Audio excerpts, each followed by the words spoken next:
बारिश इतनी तेज हो रही थी कि ऐसा लग रहा था जैसे पूरा आसमान फट चुका हो। कड़कती बिजली, चीखती हवा और उस छोटे से गांव रामपुर में हर इंसान अपने घर के दरवाजे बंद कर चुका था। लेकिन उसी गांव के किनारे बने एक पुराने घर में एक परिवार अभी भी जाग रहा था। घर में रहते थे राघव, उसकी पत्नी मीरा और उनकी 10 साल की बेटी गुड़िया। रात के करीब 11 बजे थे। अचानक ठक ठक ठक दरवाजे पर किसी ने दस्तक दी। मीरा डर गई। इतनी रात को कौन हो सकता है?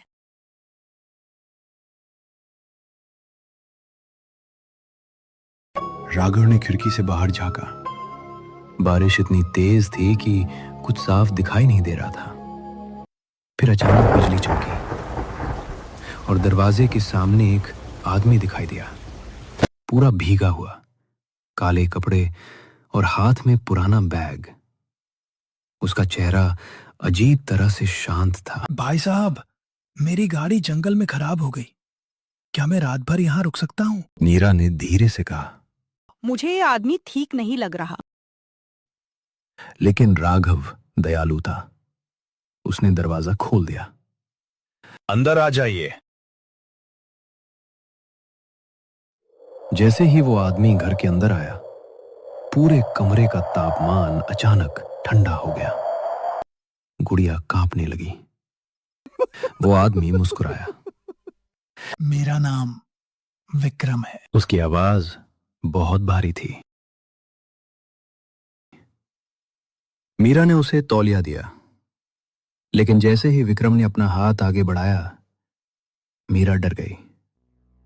उसके हाथ बर्फ जैसे ठंडे थे, इतने ठंडे जैसे किसी मरे हुए इंसान के।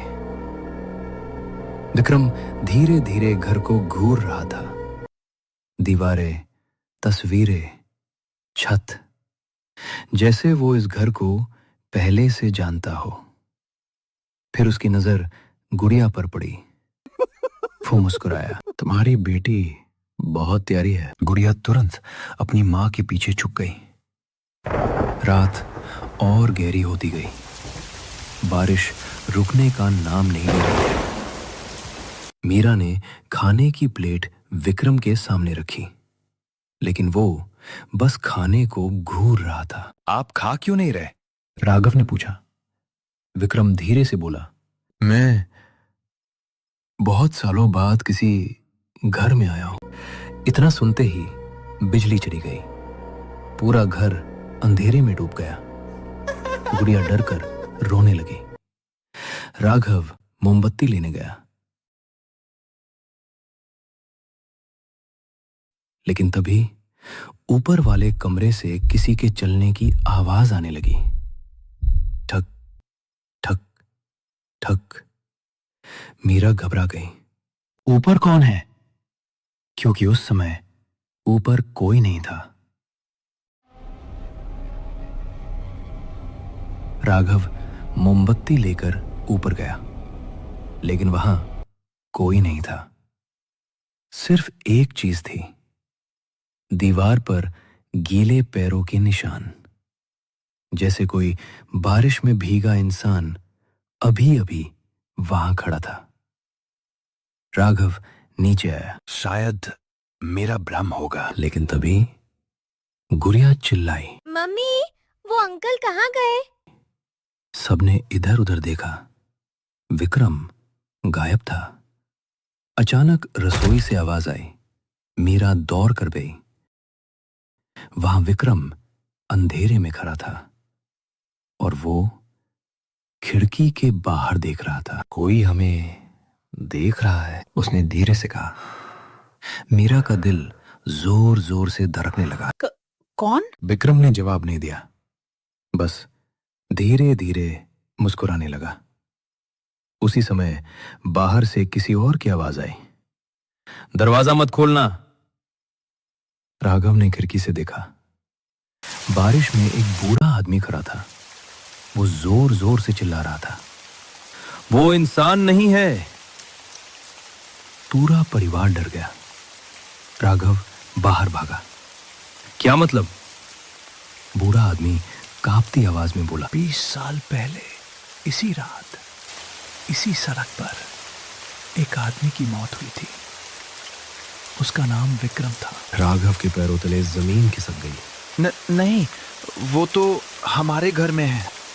बूढ़े की आंखें डर से फैल गईं। अगर वो घर के अंदर आ गया है तो सुबह होने से पहले किसी एक की मौत तय है। इतना कहकर बूढ़ा आदमी भाग गया।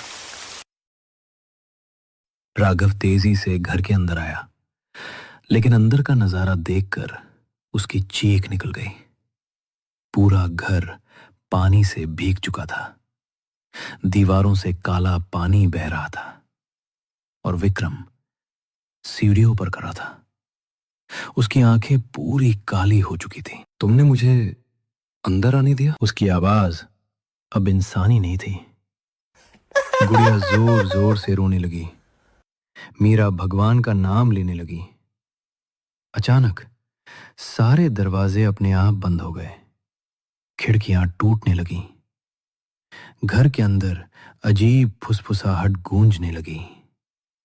अब कोई बाहर नहीं जाएगा।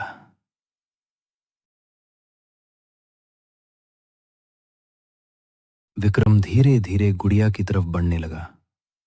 राघव ने उसे रोकने की कोशिश की, लेकिन विक्रम ने उसे एक हाथ से दूर फेंक दिया। अब उसका चेहरा इंसान जैसा नहीं रहा था। त्वचा सड़ी हुई, आंखें काली और मुंह से काला पानी निकल रहा था। मीरा चीखी। तुम चाहते क्या हो? विक्रम अचानक रुक गया।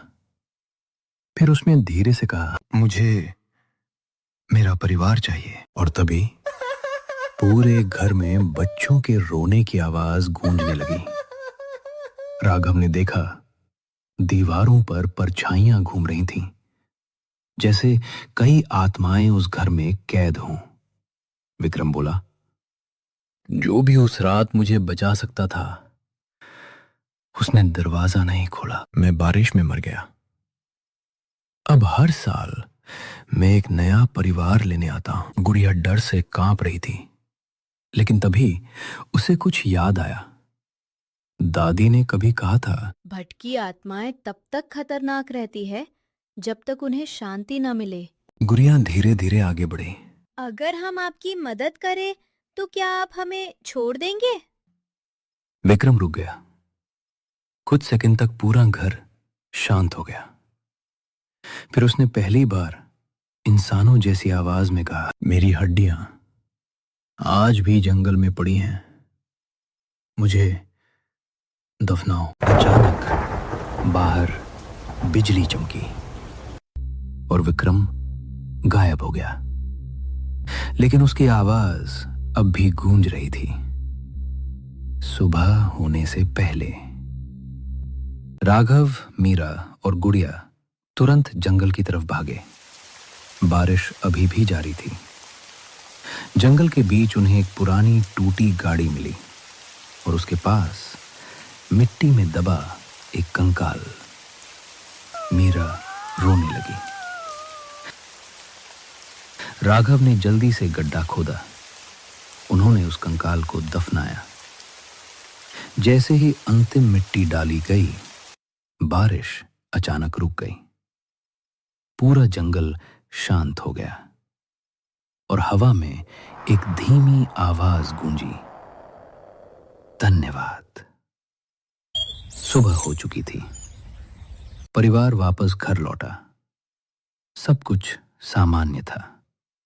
काला पानी गायब, टूटी चीजें ठीक, जैसे कुछ हुआ ही नहीं।